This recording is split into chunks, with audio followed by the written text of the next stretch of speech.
Oh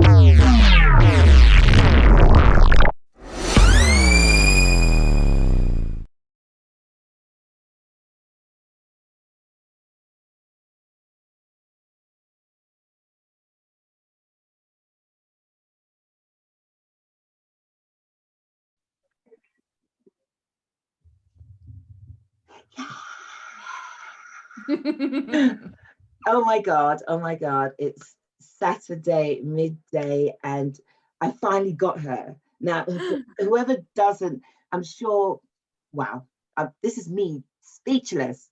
So you've seen by the videos just before we've come on live that I've got a lovely, wonderful Lynsey Hooper in the house and I'm doing all the cheers. Yay! And my backdrop's loving my hand movement. I don't know, I'm loving the green screen. Yeah. Lynsey, thank you so much for taking time out of your heavy schedule just to be on Standing in My Truth Sports Edition show with me. You know what I mean? How are you feeling? It's my absolute pleasure because I could not turn you down. We go back a long way. I think the first time that I ever met you, I was interviewing you in a studio in Norwich. Yeah. Very How Alan the tables have Partridge. turned. How the tables have turned. I know. Crazy. And there's so much I would love everybody to know about you because, you know, just charting your journey from when I first met you.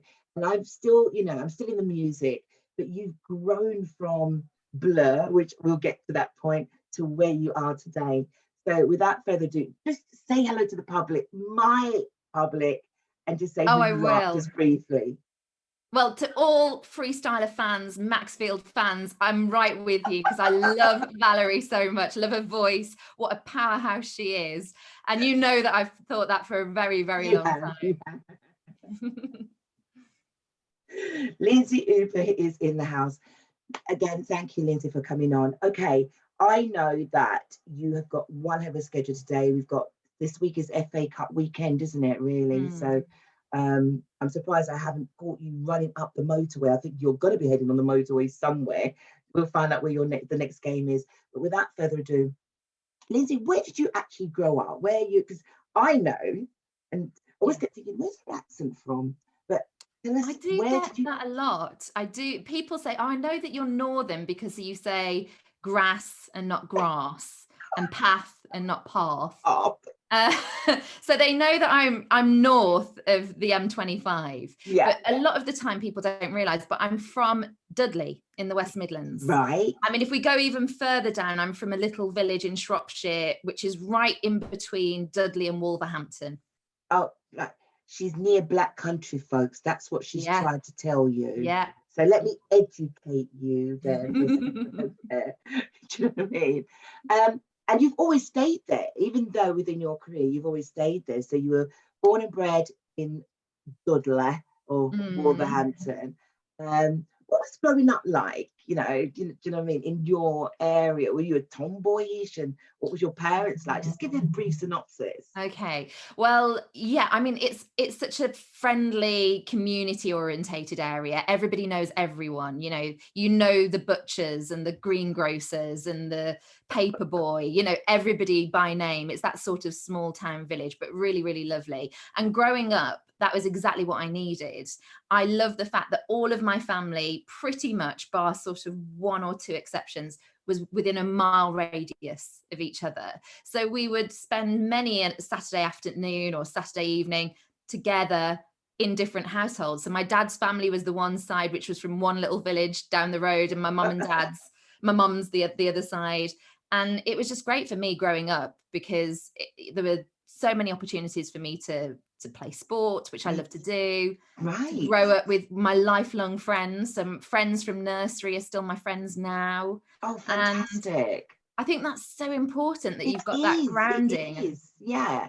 So was your you know when you speak it, I'll tell you what I kept thinking of. Oh God, I must be showing my age. The Hovis advert. That is showing your age, yeah. The Hovis advert. You're going to say the Grimley. Well, that was, that I could hear the no. you know, the families coming together, and it warmed my heart, to be fair. I'm not Oh, gonna lie. Do you know what I yeah, mean? yeah. Did sports, Matt? You said that you had the sports around you. Did that include mum and dad as well? You know, when Not did you go to your really. first? No, Ah, I think it skipped a generation. So my really? grandparents, so my granddad and my uncle were sports mad. Oh, And really? yeah, and I think it skipped a generation. Although what I will say is that even like my grandma on my one side and my mum really love football. So they would watch match of the day, they'd watch final score, or was as it was grandstand back then, Oh, religiously. oh yeah, And I just was brought up around it and didn't realize that that was different in other parts of the country where mums weren't sitting down and grandmas weren't necessarily sitting down as much as mine were. But I yeah, was surrounded by football lovers, yeah. and I was surrounded by sports lovers, really. And it was when I was at primary school that I was just always playing the sport. So I played football with the boys in the playground. I used to do cross country running and do races for the primary school and play netball. And I just loved it. It was my area really to express myself. And when I went to secondary school, you could not get me out the PE department. That was it. So, were you called a tomboy? Did anyone call you a tomboy? Did you ever had that moniker against your name because you were Not sports? really. I mean, I was the sporty one. So when Yeah. the Spice Girls came out and I had my group of friends, I'd be the sporty Spice, definitely. But I was really, really lucky that a lot of my friends love sport too. And they were very popular. And I mean, we weren't the most popular group at school, but we were in a popular group. Yeah. And so I never really had that targeted at me because we were also very, very girly in a lot of ways, Ways. love Yeah. dressing up, love the school discos, all those sorts of things, but at the same time didn't mind sweating Yeah. occasionally on the sports field. Yeah. On the sports field.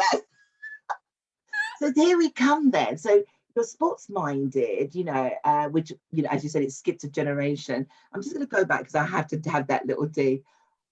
The grandparents actually sitting down and watching, well, not was it grandstand, as you said. I Yeah. think that's quality because that was my dad. I think Yeah. that's where, so I get it. I totally get that. You know what I mean? And that I definitely used to does. avoid the Saturday afternoon big shop at the Right? supermarket by Yeah. promising that I would go and keep my granddad company. And I used to sit on his knee and he'd have the wireless on, listening to all the football and all the results. And I'd fill in his coupon, when they did the pools. I used to fill in all the results for him. And then I'd Yeah. listen, rang in to phone-in shows on the radio afterwards talking about Wolves. And I'd listen to him. And he was a big character, my granddad. He had a great personality, very charismatic. Everybody knew him. Yeah. And I definitely was a bit of a chip off the old block. I used to be that person that if you went on a holiday, my mum and dad would always say, everyone would know them as Lynsey's mum and dad, Because just you're vocal. Yeah, they know pulled who the hind you were. legs off Yeah. the donkey. Yeah, that was it. And I think I got it from him. But there is something, I think, in all of us, and I'm sure this is the same with you in music as Yeah. well, where there's just something there, because I just had that ability with sport. I never got to the higher echelons really of anything. I went to Loughborough and I played county level at quite a few things. But oh my word, if I could have just been the best at something, Yeah. I would have given that. Yeah. But I just had a natural knack for playing and doing most things. So Yes. picking up a Yes. bat and ball, playing netball, playing football. I just had the knack to go and do that. And I don't know where that came from because my Yeah. mum and dad weren't really that bothered about taking me down the park to kick a ball. Yeah. So I don't know. Did you have brothers and sisters as well? No, I'm an only child. Oh, wow. Lots of cousins, but no siblings. Oh, wow. You'd have thought you had a brother. The brother might have been an influence, and your parents. Wow. Okay. So we're still digging here. That bit I didn't know. I thought I knew everything. That bit I didn't know. And even when I was researching, and I kept thinking, she's never said brother or sister. Or maybe I've got that wrong. So I thought I will ask her that question. Yeah. Great stuff. So here we are. When did you get that first love? Because forget about, okay, you've done all the sports, but you didn't actually set out to be a presenter. So where was the love? Where did the love come from being on radio? I was around 12 years old, 13, and there were a couple of my friends that had started doing a little bit of community radio, just helping out at one in Wolverhampton.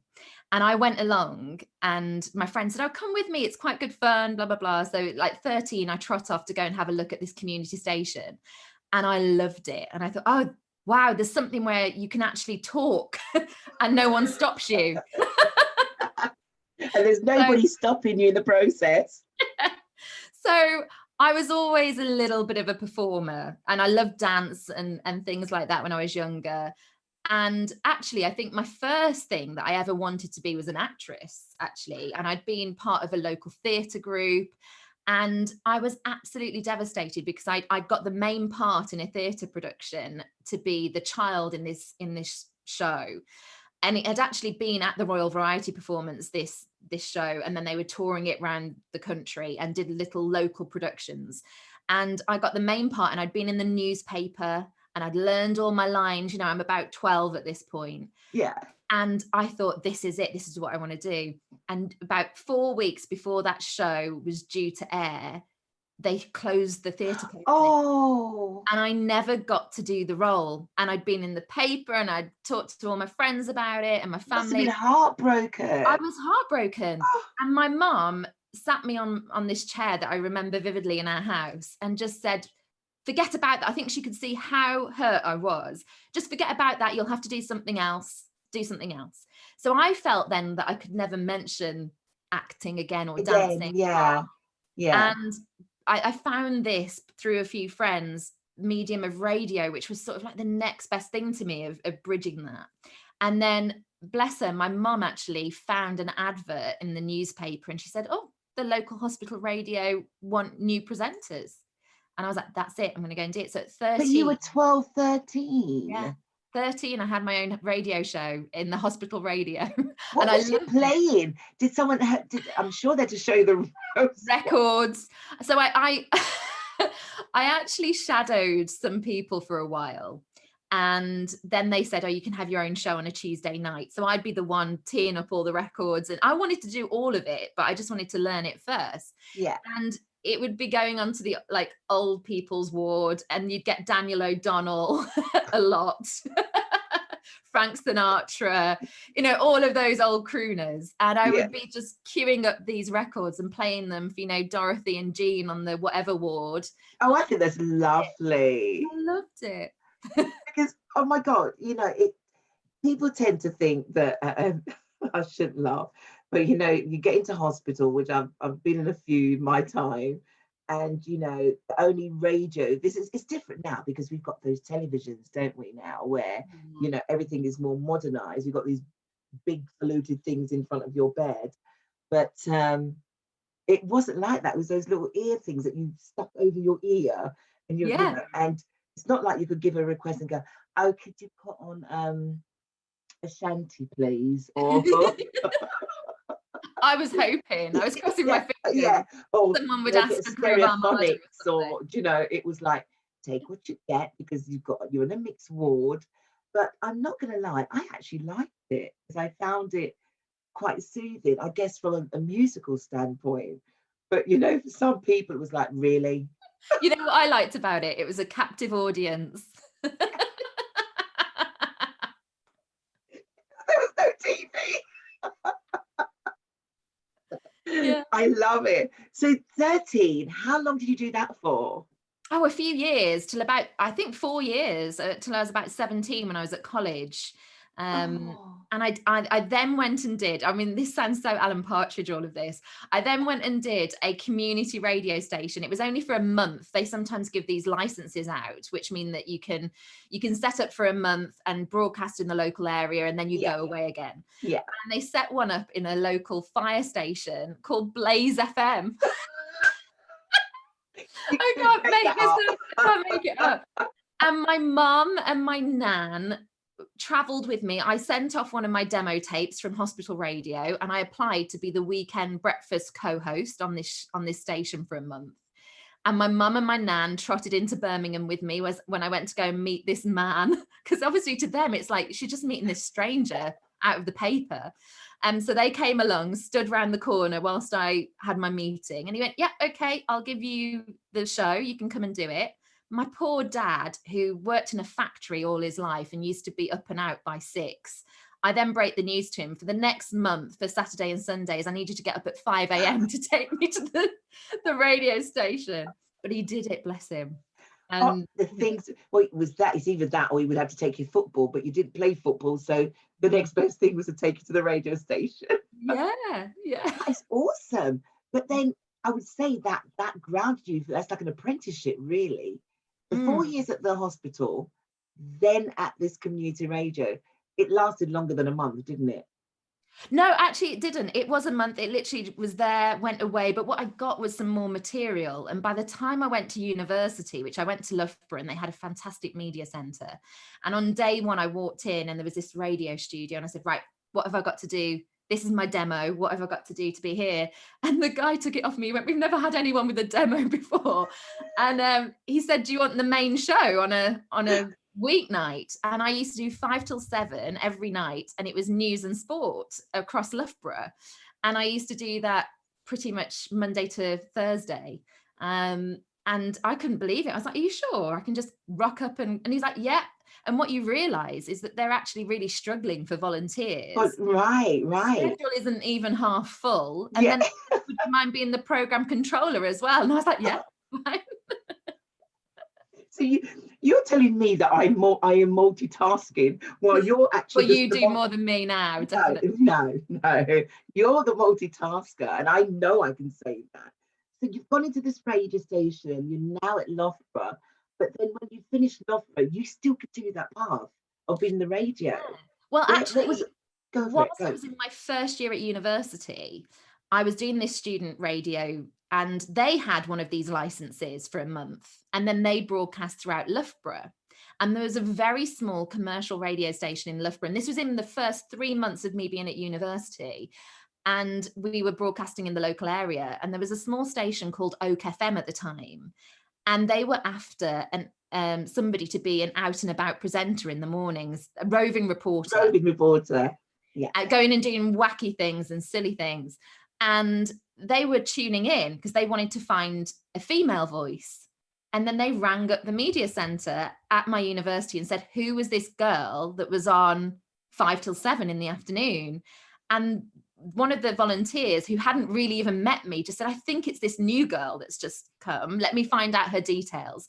And then I got a message from Jim, who went on to be a really good friend of mine, saying, this radio station called, do you want to go and speak to them? So I did. And instead of getting the bar job to get me through uni to get a bit of extra income, I used to get up at 6 a.m. and go and stick stickers in people's cars and get people to pretend to be Elvis and all sorts, hug trees, lots of random stuff. In other words, you're doing what Andy Peters and Alison Hammond does. Yeah, I've done those sort of jobs, begging people to do things. The thing is, even though ITV is saying that, they may have laid claim to, I think you actually laid claim to that first than they did. I think it was going on for a long time, honestly. It probably was. Yeah. Wow. All of this, and people that don't know you won't even know that part of your history. I don't think many people really know all of this at all. No, I don't think so. And I don't think they realise, as a student, getting up at 6 a.m. every morning. And then that turned into a late night show in my second year. And I used to do 10 till 1 at night and shut the radio station up on my own at 18, 19 time to years study, old. Lynsey? Really? Well, I did have some fellow students who used to think that I was maybe putting too much effort into but I knew that's what I wanted to do, and I managed to still come out with a 2-1, and I just thought, as long as I get a 2-1, I'm happy. So you left uni, and you're still on your path. Did you go straight into radio? Did you actually have that as your job, as you went into radio as your job, or had another job? As much as you want to divulge, you have a job, and then. The first thing that I did was I did a sabbatical position. So you know how sometimes you can vote at university for these different positions at the student union, and I got a joint head of media role. There's a really long story as to why it's a joint. I want to hear all. This is why it's about you. Sports Saturday, you. Well, it was an election that went wrong. Seeming as we're talking in the week that there was the inauguration in the US, Yeah. on a very, very small scale on student elections, they managed to lose a box of votes. And it meant that me and my friend Dave ended up sharing the job. They had to create a whole other role because they couldn't prove, it was so close, they couldn't prove who won this election. So what that enabled me to do was then take on a new project, which is sort of coming to where I met you. Yeah. Because we set up the first ever student record label called Unity Records. And it was the head of Wow. media prior to me doing it that had started it off, Carleen, and she was fantastic. She'd come up with this name, Unity Records, which I thought Yeah. was Which fantastic. is uni. Yeah. Uni and then TY, Unity Records. And we had a recording studio as part of the facilities at the Students' Union. And engineers would get trained up, and we'd record CDs with people and bands like yourself. And people would come in and pay for that. And then I did, around the time that there was Pop Idol and stuff like that going on, I did a Yes. Make Noise competition to sign 3 acts to our record label and to try and push them and make CDs and send them around the UK. And I love that part of it, as well as looking after the radio station. How did that go? What sort of people did you sign to the label? 3 different acts. I had a jazz singer she was incredible, but she was jazz but quite modern. She had like a very sort of poppy style to it as well, but so pop jazz. Yeah. We had a band who were a bit more indie, and they were called Toy Heroes. And then we had another duo who were like a bit more electronic, I think. And then we just went down that route of just 3 different acts and try and sell CDs, put them on gigs and things like that. And I loved it. I really enjoyed that. And I was still doing my radio. I'd been doing radio and commercial radio by that point. And whilst I was doing that job, I also got a job at the weekends to present Weekend Breakfast on a station in Peterborough, which used to be called Hereward FM, but it's Heart FM nowadays. Oh, right. Okay. And I remember getting the call from that program controller, because he was the first person to give me on a bigger station compared to Little Oak FM, to give me my own bona fide show. And it was Weekend Breakfast. It was mine. And then I used to fill in occasionally for the drive time presenter or morning presenter if they were away. And this was all music and sports report, news and everything else all tied into one. And then because of the record label stuff, I just thought, you know what, I love new music. So I actually introduced a section on my show, on that Weekend Breakfast show, where I gave local bands in Peterborough and that area the chance to get on the show and get their music played. And a little bit like the way that I found you. Yeah, you did. Yeah. Yeah, they ended up sending in CDs in, and then I'd say, do you want to come in and have a chat? And Yeah. That's what we did with you in Norwich, wasn't it? Yeah, that's how we met. I met you there. And, you know, there's Lynsey and I have got a really deep history. She was quite pinnacle when my band Maxfield was just starting out. Fought tooth and nail for me. I think we had the Tricky album. We was on the Tricky album, didn't we? Yeah. We got onto the whole Tricky album, and then I think this life got in the way, because then you now, even though you were working with me, you are now elevating. So you've got the radio station, you still do it, but then contracts are coming in, things are actually happening for you, because you wanted to be a band manager, because I was looking for someone at the time, and you perfect, absolutely, but things were definitely moving in the right direction for you. Take me from there. What happened next? So I think at that point I'm about 24, I think, about 24, 25 maybe.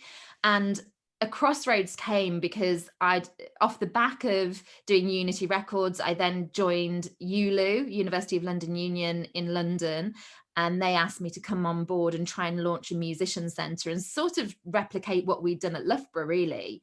And I thought that was too good an opportunity to turn down. Yeah. And they wanted me to do it full time, but I said, no, please, can I just do it part time? Can I do it 3 days a week? And then it means I can still do my radio. So I used to, do you remember on Tottenham Court Road, there used to be Virgin Megastores Right, stick a pin, stay right there. I'm pausing this. Okay. I'll ask you from that point. Do you remember there used to be a big Virgin Megastores on Tottenham Court Road? Yes. Many different levels. Yes. And there was a glass radio studio there, and it used to broadcast to all the Virgin Megastores in the UK. Yes. But get massive bands in there as well before they made it big, like Coldplay came in, like lots of big bands. And I got a job presenting in there. This is still whilst I was working with you. And then I had a meeting because I'd always still loved my sport. I played football at that point and was, really wanting to do stuff in sport. And I had a meeting with a mentor at the BBC, and he'd been keeping across what I was doing. And he just said, I think you need to choose. I think you can't be music and sport. Sport, yeah. And at that point, I'd probably got more experience in music and less in sport, but I'd done a lot in the past on sport. And I thought if I let it go now, I might not get it back again. Yeah. And I just decided I'm going for sport, because I also felt that from a presenting point of view, music had a shorter shelf life as well. Yes. I remember you and I having that conversation. Yeah. And I just remember you saying, wanting to do it. Yeah, I couldn't, you didn't say what the opportunity, but I just remember you just saying that, there's different things. I want to go down the sports route. And I said, okay, great. And it was just like watching you two laugh. Oh. Do the sports route. And for a little while, we kept in touch, because I remember coming and seeing you. You played in Putney, do you remember? That's right, yeah. I remember coming and seeing you somewhere else. Yeah, course, so we did. And going all over the place. Exactly. But then freestylers came back. They put blinking out, And so it's like my band, it's a bit like yourself. It was, okay, I know a lot about my, sport, the football, and I know a little about music.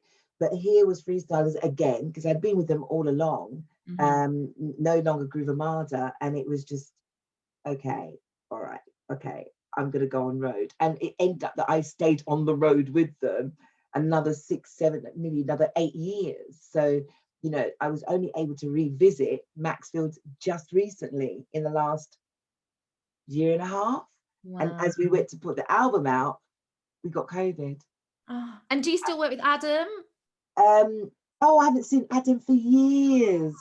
No, it's all the band's all just because everyone went their separate ways. Tom, I still see Tom now and again, and my drummer Johnny and Charlie. So I felt so bad because it is difficult, but you have those crossroad moments, and sometimes got to have courage in your conviction, haven't you? And just go with and it. So I went. I know that I kept thinking one day I will come back to that, but this is about you. So, but this is what happened. This is what I love talking to them. So I remember that. So we that's as far as I got with you, but I still managed to find out. I thought, oh, she's presenting now, and that's where I caught up with you. Not recently. I knew you were doing this, and for people that don't know, I'm jumping ahead just a little bit. You've gone on to present the Sky Sports and ITV. You do voiceovers, but I'm going to bring that back. You then got the call and just made the decision to do sport. What happened next?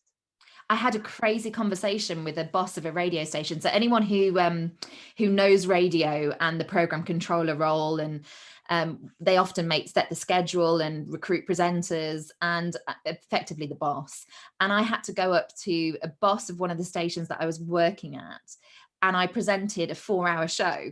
And I presented the whole of the 4 hours. So on one of the stations that I was working on, there I am introducing the music, coming in and out, introducing the news and sport. That's unprecedented. You know that, right? You only could do like a 2-hour slot, then you're off. No. Like they used to be really long. Some of them were 5 hours because, of course, money-wise, they try and eke out as long as they could. But I did this 4-hour show, and I went up to the boss and said, you know what? I don't want to do the show anymore. I want to do the 1 minute at the top of the hour of sport.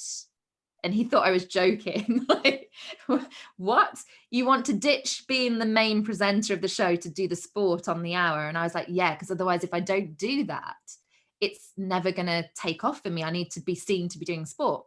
And then just by fluke at that same time, someone reached out to me from a Classic Gold network. And I have to say, I was the youngest person on this station by about 20 years. But I was going to say, when you said Classic Gold, I went, oh. Yeah. It was 60s music. It was Tony Blackburn. Yeah. It was Trevor Dan. Mike Reed, and yeah.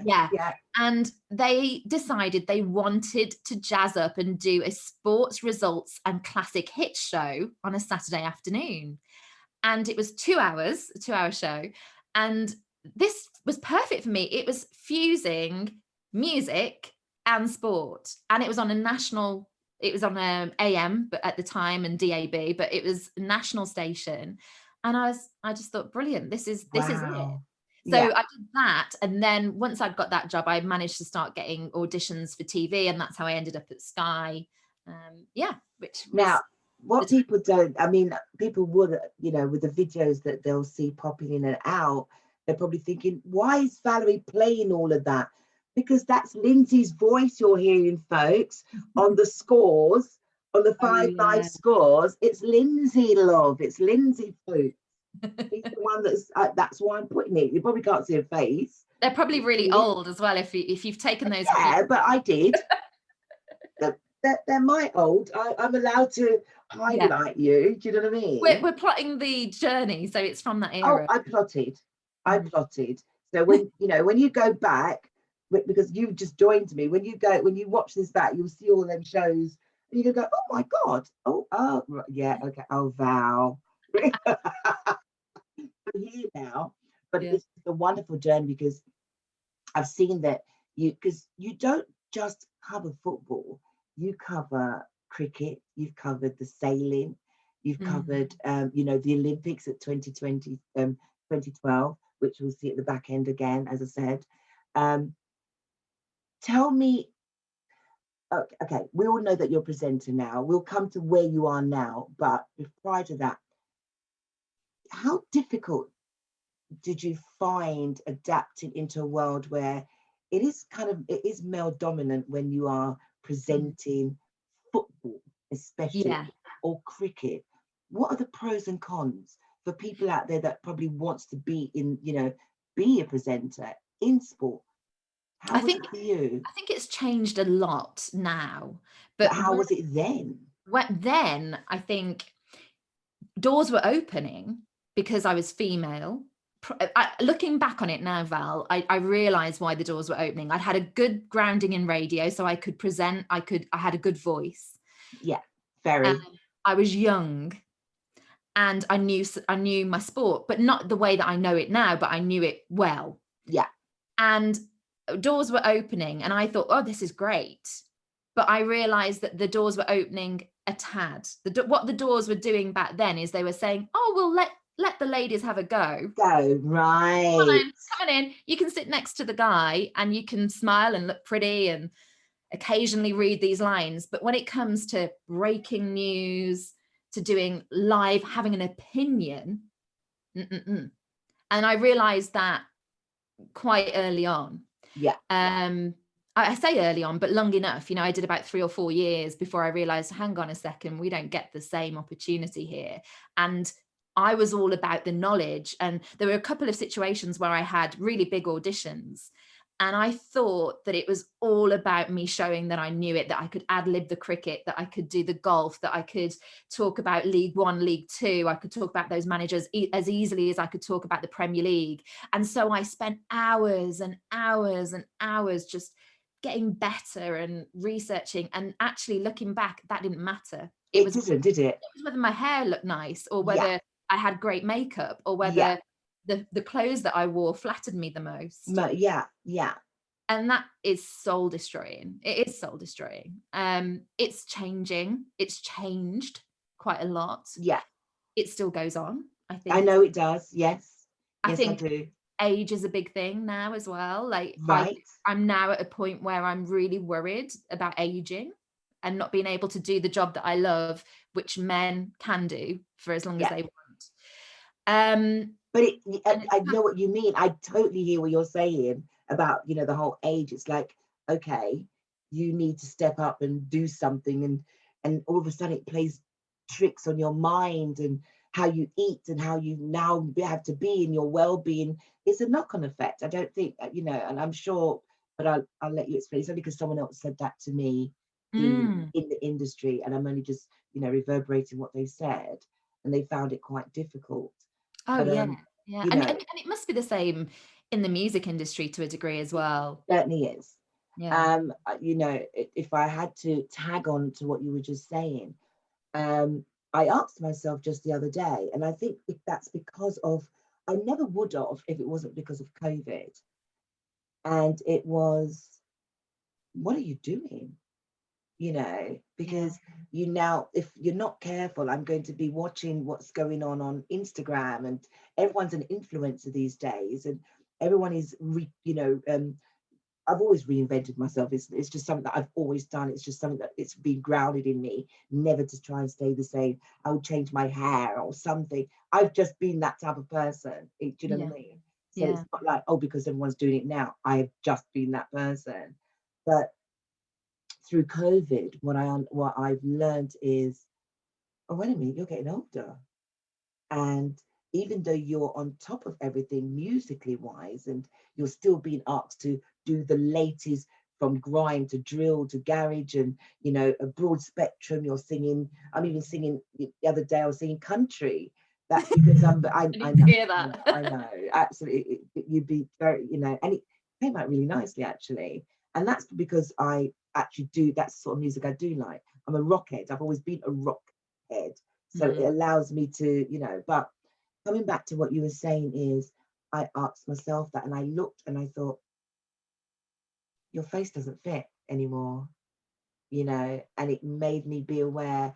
But I knew in the music industry all along, age played a massive, made a massive difference. And so I never said who I was or what my age was. And I think we had this conversation a long time ago, you know, and people used to always say, wow. And I thought, what's my age got to do with it? You know, as long as I'm producing the goods and I'm singing, that's what should matter.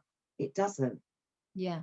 There's only a shelf life, and you've got to either have thick skin, but you don't have thick skin in a creative industry like yourself, because what you're doing is a creation.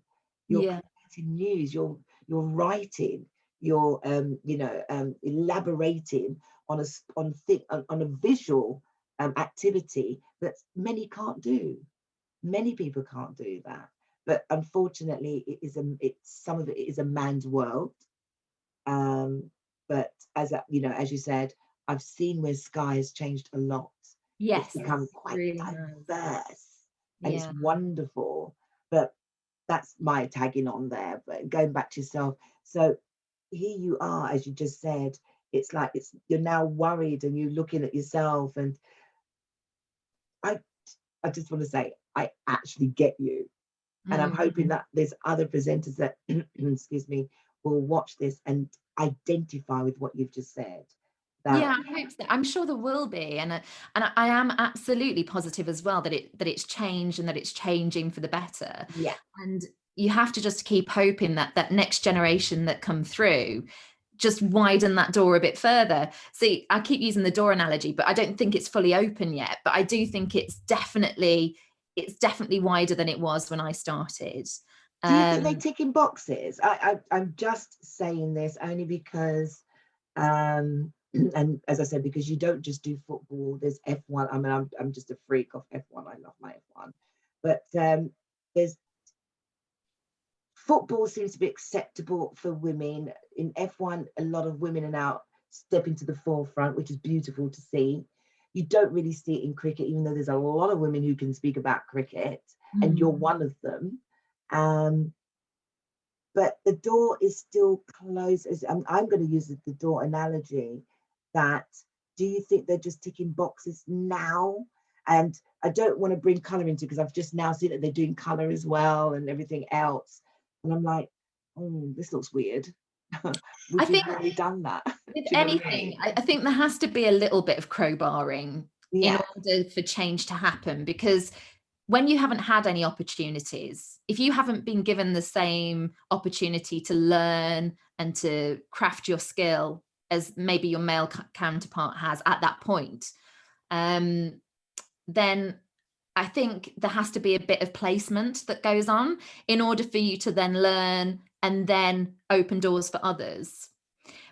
I think there will inevitably be some lazy recruiters, that decide, I'm not going to go for the person that's got all the knowledge or that's got all the experience or that's got the best, acumen for this job. that's right. But I'm going to go for the person that's right here in front of me, that's on the top of the pile, that knows someone who knows someone who, and that gets annoying because I think we all want the world to feel like a really fair place, and sometimes it isn't, and sometimes it goes your way. I've definitely had breaks. I look back on something the other day in my head where one of my very first radio shows I was given, I now realize the guy probably fancied me, and I was like 18, 19, and said, you can have a Saturday afternoon show.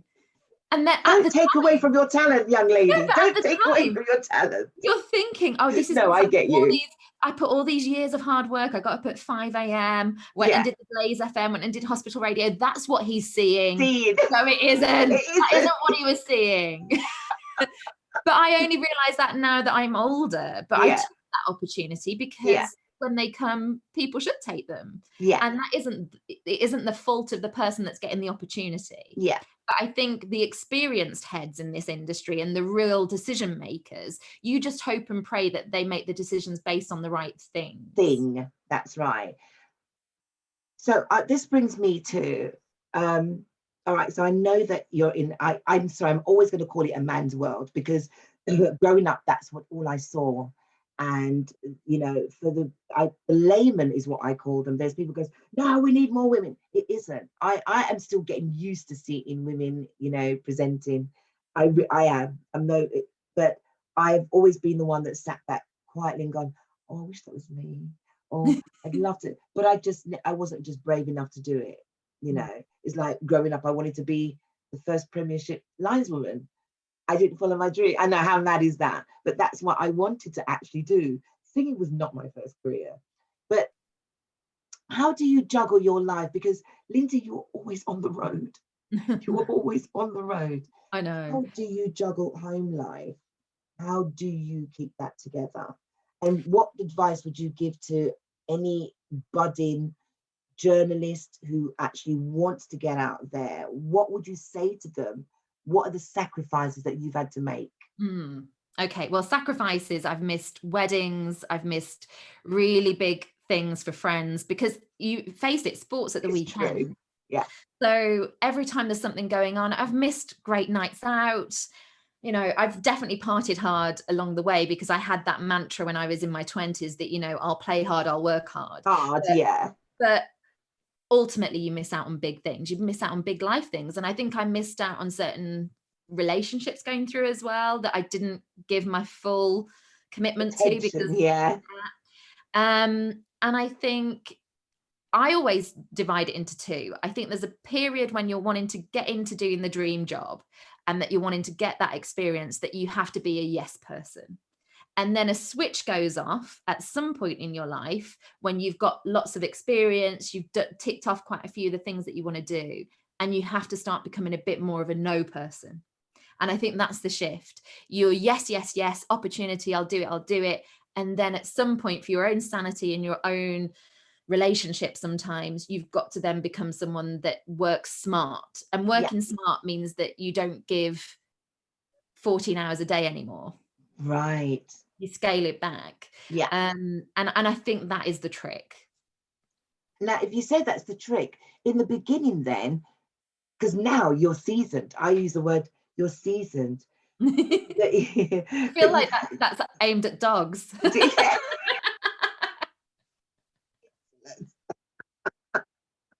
Tell me about it. But you know, no matter how much you had that experience, you still had to serve that apprenticeship all over again.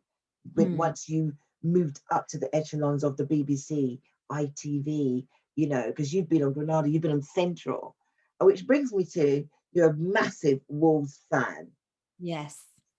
Yeah. I get some stick for this as well nowadays Do you see my because face? I know, Spurs fan there. Mind you, we don't trouble you, do we? Oh, No, maybe. not really. No. We got you got a draw when we thought when you got that last minute goal in extra time, and that rankled me, that irked me a lot, because that was 2 points dropped. But there you go. I But think I we think, deserve that for the fact you took Matt Doherty off yeah, us. I mean, he wanted to cut. What else could we do? Do you know what I mean? He wanted to go.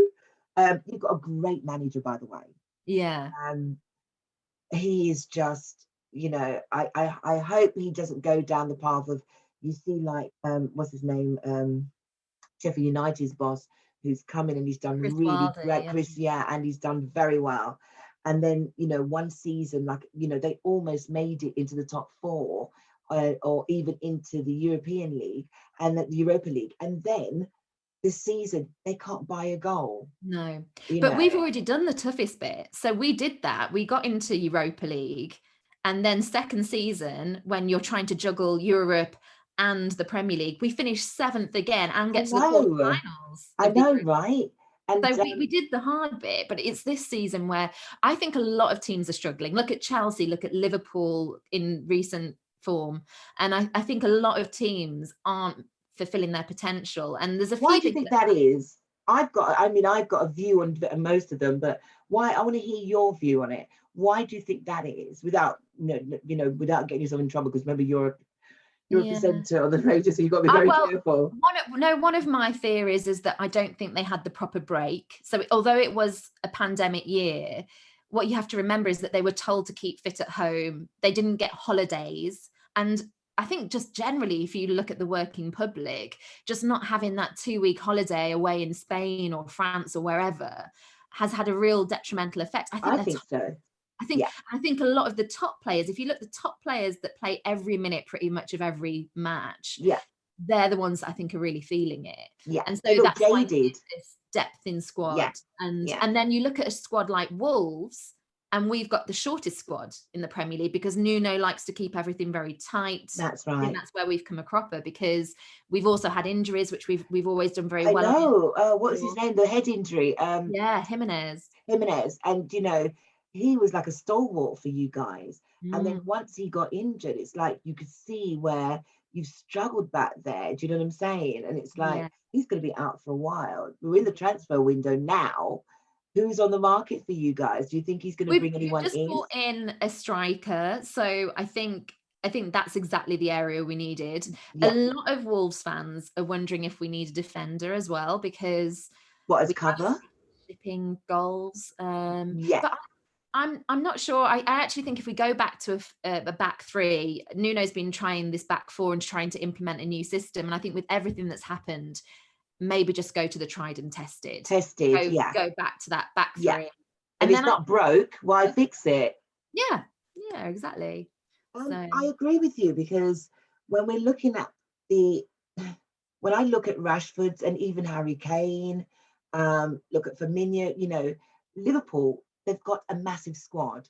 I know they've got VVD out, Milner. They have a squad that can still rival many of the top teams, but they're jaded. Salah's jaded. Yesterday, Klopp decided to bring Salah on late because he felt that, they took Burnley for granted. Does that make sense? I think actually Wolves and Liverpool is a similar story, but on different scales. So, our club got to Europe for the first time in 30 years, and they won the title for the first time in 30 years. So there were the monumental effort it took for Liverpool, because if you remember how close that first season was when they nearly got the title. And they put all that effort in, and then they had to go again. And now we're another half season on. And I just think they're tired. And I think that's the same with this Wolves squad. And I think that's why he needs to keep on freshening it up. Because you need, I think so.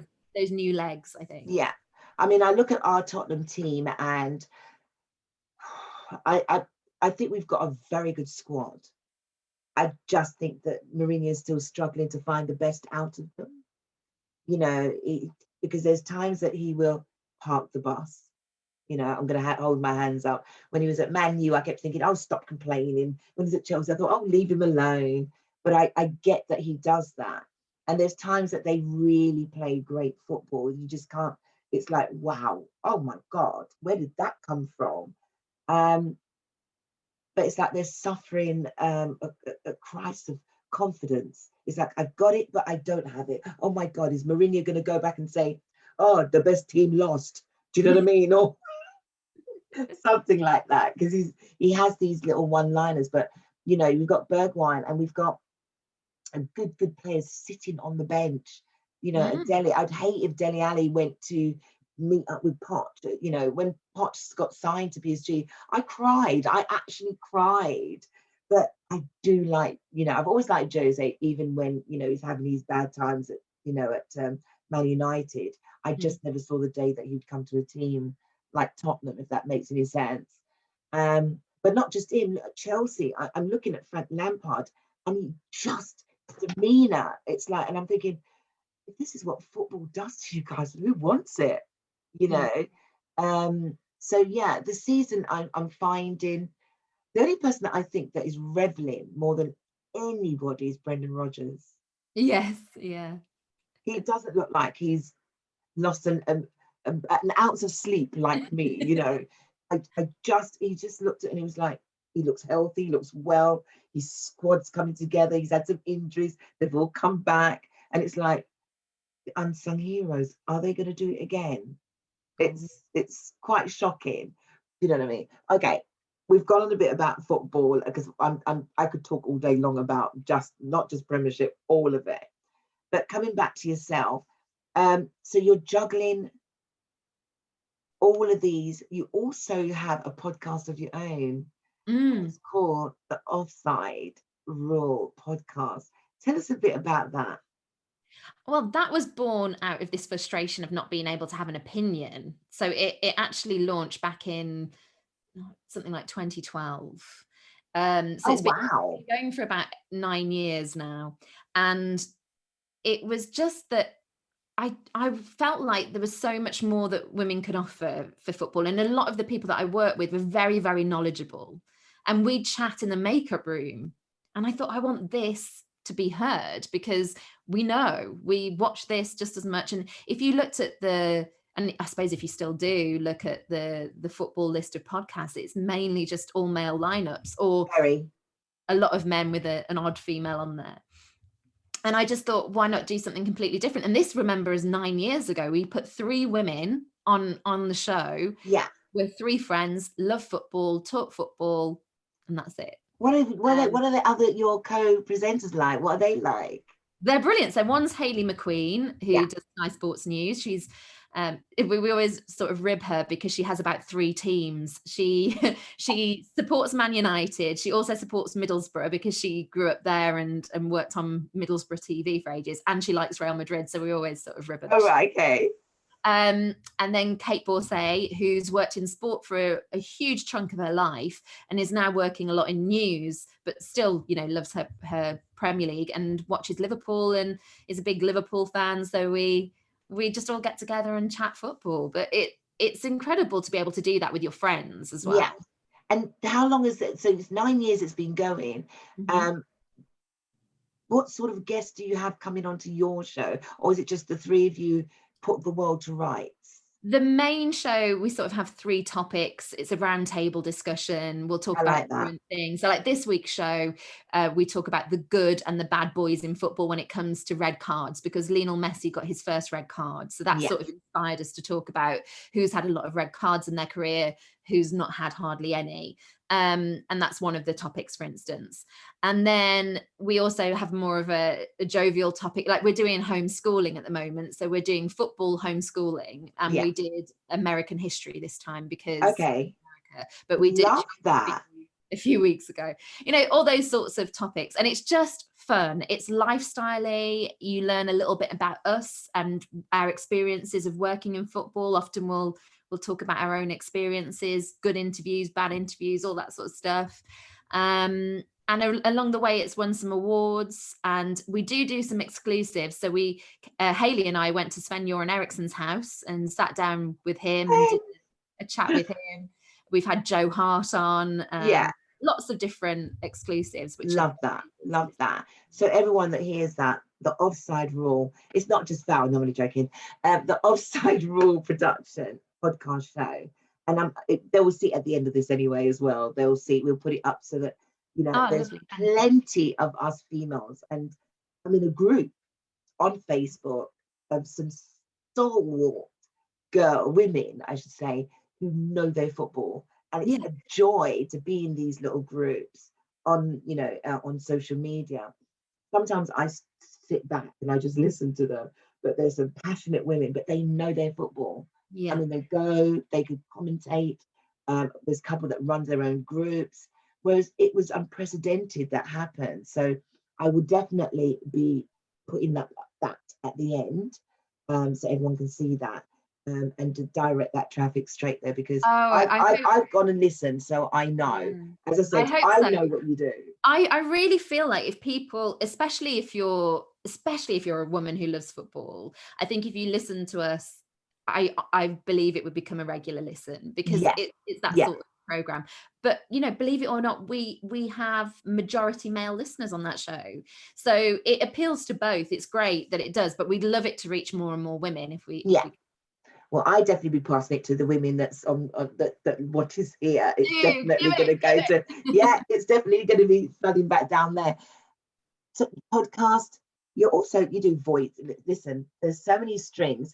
If people didn't get confused at the beginning that she radioed, and then she did the hospital radio, and then she did the sports, and she played the sports, you know, you have just so many strings to your bow, which brings me to, where are you at now? This is COVID. How has that impacted you as a presenter? Because sports has become literally null and void in most areas, bar football per se. How has that affected you? Overall, I've been really fortunate, because football's carried on since the restart behind closed doors. So I had a period, the first period when we went into lockdown in March, I had 4 months where I didn't really work. Oh God, how was that? There was no football happening.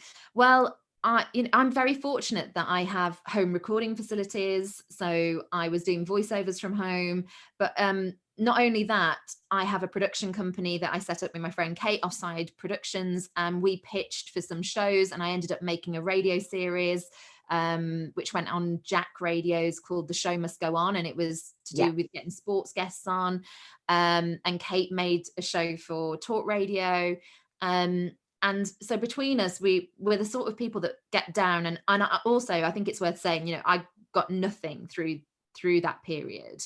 I didn't get any support, and actually because I didn't qualify for any support. So I actually feel prouder than anything that not only did I manage to get myself through that period by creating work and coming up with ideas and pitching, but that production actually gave 2 other people work as well that weren't getting it.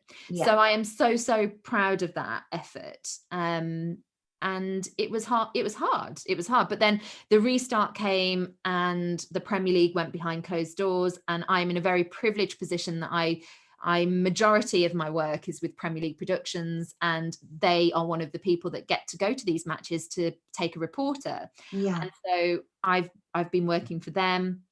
I work for Prime Video as well as a reporter. Amazon. You're doing Amazon Prime. You're the voice. You are the voice. I'm the one doing the interviews. I know, but I'm so proud. Sorry, I just need to thank you. But I really have benefited from that, because they've had extra games compared to what they should. They get 2 rounds of matches in December, but they've picked up extra matches, and I've been very fortunate that they've chosen me to report on those matches, which gave me a bit of extra, you know, after not having that work for the 4 months. It was really, really welcome. And I'm still working. You know, I was at Wickham today doing a preview for Spurs on Monday, going there in the FA Cup. I'll be doing a match. Hold on a minute. Are you commentating on my team? No, I've done all the build up and then I'll hand over. I see. I'm just allowing you. Okay. There you go. And then I'm at Leyton Orient tomorrow doing a League Two match as part of the FA Cup show. And then I'm doing a voiceover on Sunday. So I'm very, very fortunate that I'm getting work. I'm getting work again. You're saying that you've been very fortunate. How people around you in your community, the work that you do, the people that you've had to work alongside, how have they coped? Without, you don't have to divulge too far, just for your, visual, what you've seen.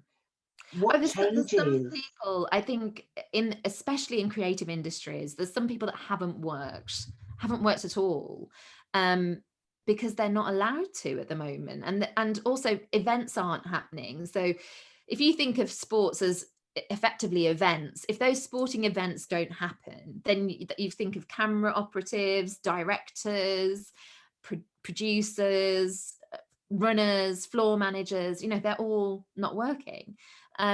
Like I say, we're fortunate there's a few of us, and I say a few because it's not at all near the amount of media that usually would be at a match. Yeah. There's a few of us allowed in, but for every one of us that's been allowed in, I know that I've got colleagues that can't, and so they're not working, and it's been really, really cruel. I mean, I've heard of situations with some camera operators that have had to sell things and remortgage. I've come across a few. I have. They've had to literally sell all their equipment because that was the only way to get by.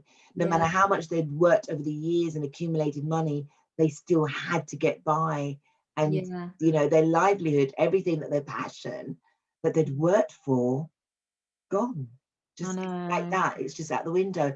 I had do you remember the footballer Gabriel Zakwani? Yes. I had him on. He's been on. He's been on the show, and absolutely brilliant interview. He just, I call him not just the wall. I call him the teeth, because he's got the most amazing teeth. White teeth. Oh my God, those teeth! I got to stop saying that. And he, I still, have a bit of a banter and conversation with him. Him being a Gooner fan, and he highlighted to me. He said, "I can't believe it. Just as I was going, I can't. We're now in the third lockdown, and I can't work. No. I can't do anything." And he said, "It's just ridiculous." And I said to him, "I totally feel it. I really do feel it for you." And I think that there's another question I'm going to ask you is, do you find that not just, forget about singers and that sort of the side of things, how many people have become podcasters? I think it has really taken off. It has, hasn't it? It's just really difficult to make it. It depends on what you want from it. I think if you want it to make money, for instance, I'm doing it for the love. Sorry, it's a really tricky thing to do. And I think if you're doing it for the love, if you're doing it to have something to do, especially during these times when everyone just wants to get from off the sofa, don't we? I think it's been brilliant, and it's probably really good for mental health as well. Very much. My advice when people are looking at launching podcasts is just try and find a little bit of a USP. Try and find something that's a bit different to what's out there. Different niche. Yes. Yeah. So, I totally agree. I'm not saying that I'm different. I'm just, I had to fight with that in my head and say, look, I can't go to anyone's home. I don't want to go to another building and have someone sit in front of me because of the COVID. Yes, I probably am a bit, but that's my anxiety I have to deal with. And it's just trying to, which I said to you, I love that buzz of going live and anything goes, and it just is what it is. And everything flows, if that makes sense. But I had to say to myself, what's my subject matter? Am I just going to go in and go, oh, right, okay. And it's, I wanted people to just feel comfortable and humanize them. And so when people sell the sports edition, I think they're expecting loads of people to film videos and I'm Soccer AM. No, there's a lot of that going on. Or you have shows where there's 3 or 4 people sitting around and having a right old argument about it. So I'm not saying I'm unique, but it played a lot on my mind. Why am I doing this? It's going to be boring, and maybe it is, but I love the fact that the people do come on like yourselves and to talk about your experience, because at least one person who is looking for a dream or don't know where to go, where to start, they can see you and say, she didn't give up. Even though she's in the man's world, she didn't give up. And even at the worst of the worst in COVID, she found something else to do to keep going. Yeah, and I That's think what I'm trying to say with you, it's like your situation too. I think a lot of people often see the end product and they don't understand the journey.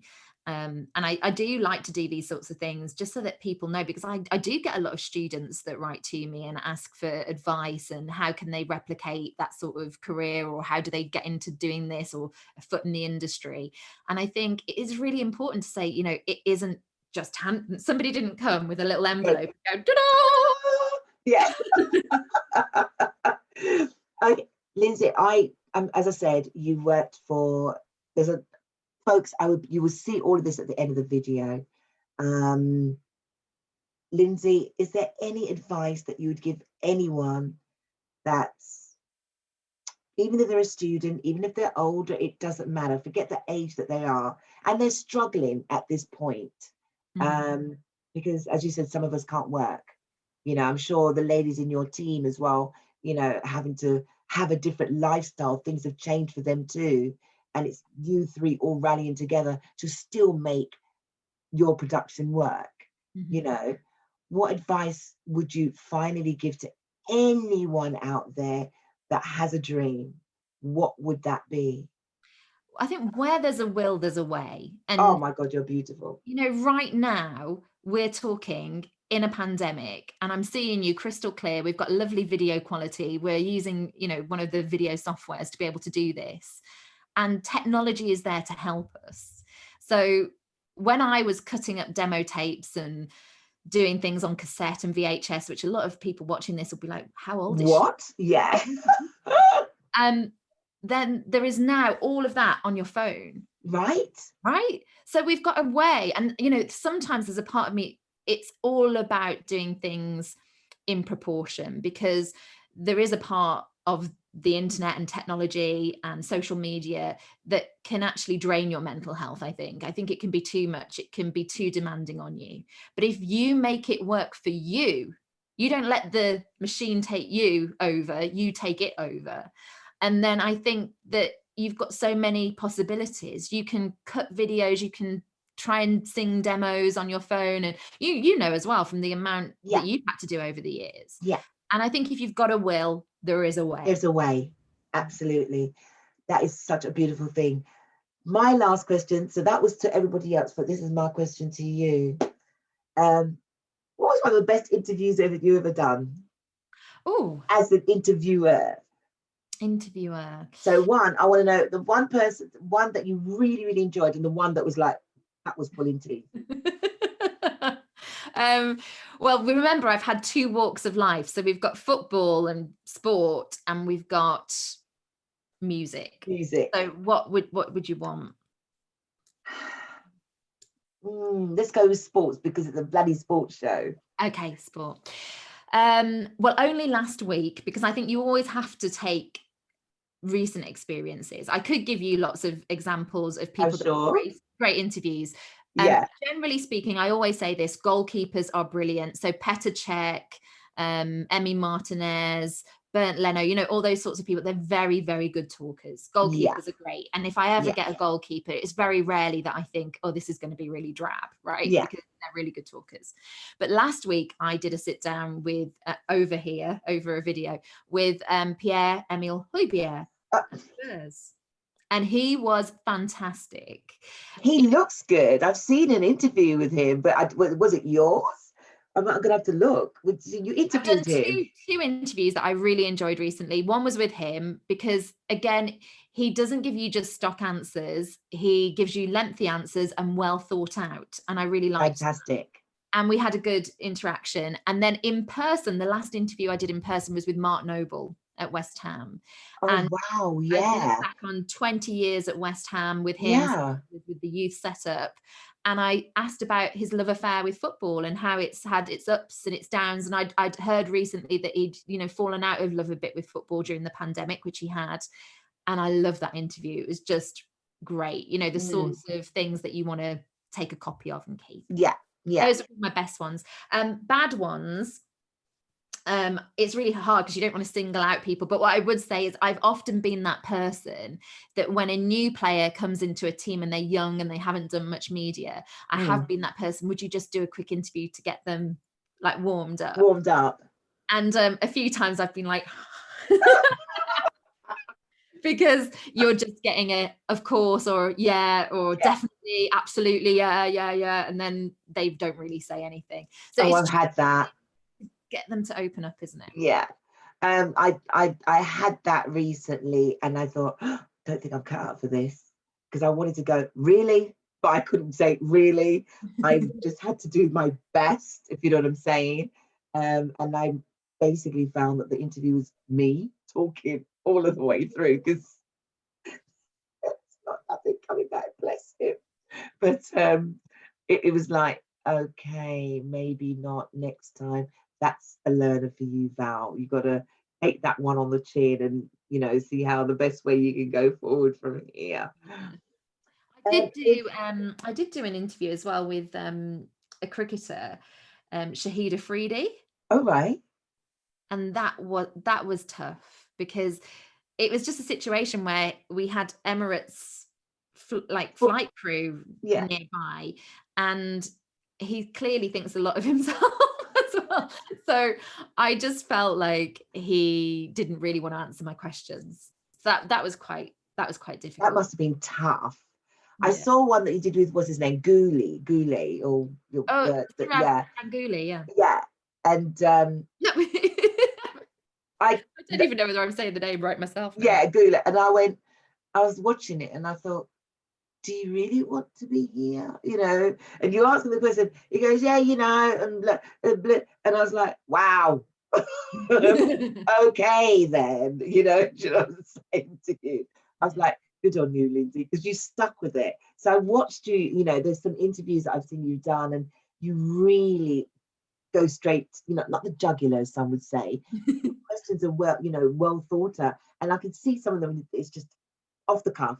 That's it. Let's hit them with it. Let's go. Do you know what I'm saying to you? And they're not expecting it, but they flow with you. And I really, really, proud of having you on today. I could sit here and talk about so many different things, and I know that I haven't asked half of my questions, but you've answered, which was, Lynsey, Lynsey Hooper found out about you, the Sports Edition, who's a Sky TV, BBC, ITV, Amazon Prime, voiceover, has her own podcast. She used to be a radio presenter. That was a lot, folks, for me to just wind off, by the way. But me, Valerie, is so proud of you coming on today. Oh, thank you, darling. Absolutely proud of you, of your career and everything else. And likewise. For my lowly whatever I'm doing here, I'm just grateful that you found a little notch of your time to join me today.